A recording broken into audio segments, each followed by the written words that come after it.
So a lot of you guys have been sending me the trailer for this new docuseries on Hillsong and the Carl Lentz situation, and I didn't have time to prepare anything for it, so I figured we may as well just watch it together, and I'll give you my thoughts along the way. All right, let's see.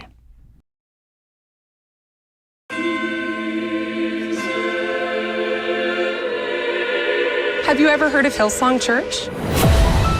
Hillsong is the celebrity church, right? Bieber, Bono, Vanessa Hudgens, Kevin Durant. It wasn't just this Australian startup anymore. It was Justin Bieber's church. Okay, right there, we already see how culture today really idolizes celebrities. And it's really strange when you think about it. It's strange how all of these people are just people, just like all of us, but we put them on pedestals. And I think that's because people have to worship something, but that's another topic altogether. All right, let's keep going. They've had over 3 billion views on YouTube. Hillsong changed the way that many of us saw how church could be done. They're huge now. They're huge.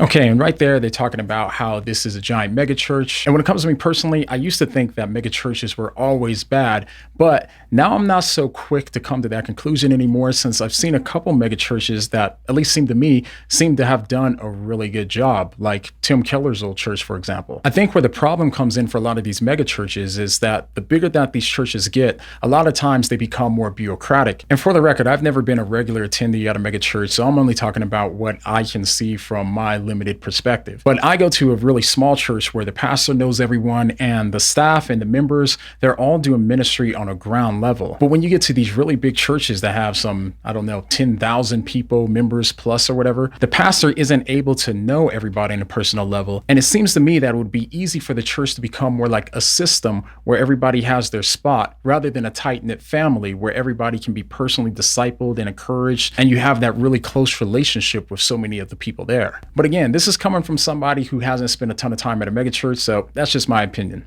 All right, let's keep going. You can make a real change if you come to Hillsong. This was going to be a place where I could call my home.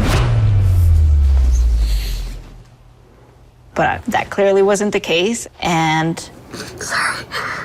it almost took my life. You can run on for a long time, run on for a long time. When we talk about Carl and purity, how could you shame me when I was so young, but you did this? Okay, so right there, she's referring to the Carl Lentz situation. You guys probably already know the story. I'm not trying to get into the details here, but basically, Carl Lentz was the one who was Justin Bieber's pastor, who they showed the pictures with. He got caught having an affair. So what that girl was saying in that clip is she was pointing out the apparent hypocrisy, because apparently it seems as though he must have shamed her for some sort of sexual sin, while he himself had his own sexual sin that he was keeping away from everybody else. When it comes to these situations, for me personally, I tend to reserve judgment one way or the other until you hear the other side of the story or more facts and evidence comes out, because like the book of Proverbs says, it says the first person to state his case sounds right until another person comes and examines them. So that's just something to keep in mind, but let's keep it moving.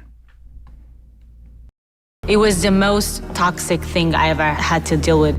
Okay, hate to pause there already, but that's the girl who everybody knows that was on news, who was in this situation with Carl Lentz. And so it's interesting they put her in this documentary because she didn't go to the church, from what I understand. So instead, she must be talking about their personal relationship or something like that. So I think all of this is just to add to the kind of controversy that's trying to help sell this docuseries to people. All right, let's keep going. To deal with. Hey girl. Hi. Sooner or later, God will cut you down. The beliefs that they put in you go deep. They really get in your head. This is cool church. Okay, right there he said, this is the cool church. And in my personal opinion, I don't think churches should ever be trying to be cool or nothing like that. But if by cool they mean relatable, so that way you can package the message in a way that your audience can relate to, then I understand what they mean when they're talking about in terms of communication. There's nothing wrong with churches packaging their message in a way where it's more relatable or more persuasive for their target audience. But what's cool always changes and it doesn't last. What's cool today might not be cool tomorrow. You don't want people attaching themselves to your church because they think it's cool, because then they're going to grow up and have no interest in it anymore. Instead, what you want is you want people to attach to your church because of the community that's centered around the gospel message, and because that same gospel message changed their lives, hopefully for the rest of their lives. That's why you don't want the gospel message to be about being cool, because then it's just a fad that they grow out of at some point. At the end of the day, what's cool should never replace the truth or the content of the message. All right, let's keep going. There is a fine line between cult and culture. They want to spread their tentacles as far as they can. They really do believe that they need to conquer Earth in order to make heaven on Earth, to essentially bring on the end times.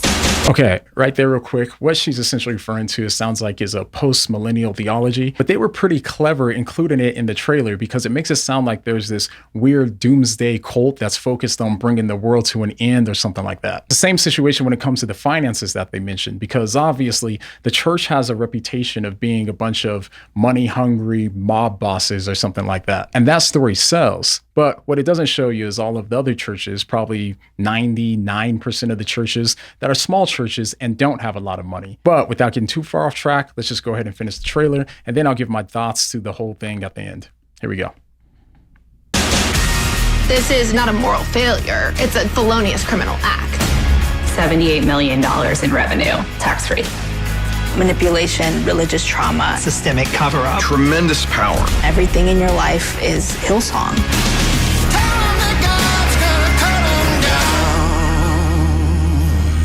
This is not what I thought it was.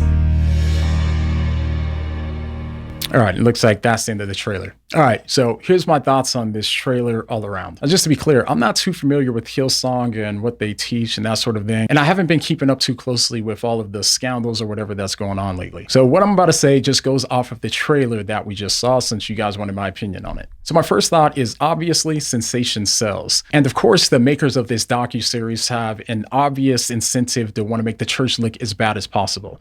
But with Lentz getting caught in the affair, and if the church is involved in some sort of shady business, then they've given them that opportunity to make this docuseries in the first place. This is why Peter tells us to live such good lives around non-believers that even though they want to accuse us of doing wrong, they'll be put to shame for their slander, and also others will glorify God because of our good deeds. I strongly recommend anybody watching this video to read 1 Peter 2 and 3 to get the full context of what's going on there. But if you were to ask me what my advice would be when it comes to this docuseries, if you're one of the people who's considering watching this, or you can't wait to see it or whatever, my advice would be similar to the verse that we mentioned in Proverbs. Reserve judgment until you've heard both sides of the story, and don't jump to any conclusions one way or the other. But I know that a lot of you watching have expressed to me that you have issues with mega churches and with celebrity pastors, and if that's you, what are your thoughts about it? I know what Justin Bieber thinks, and his answer actually may shock you. I cover what he said in this video, so go ahead and click there to see what I mean. But the next time you hear about situations like this, what are you gonna say?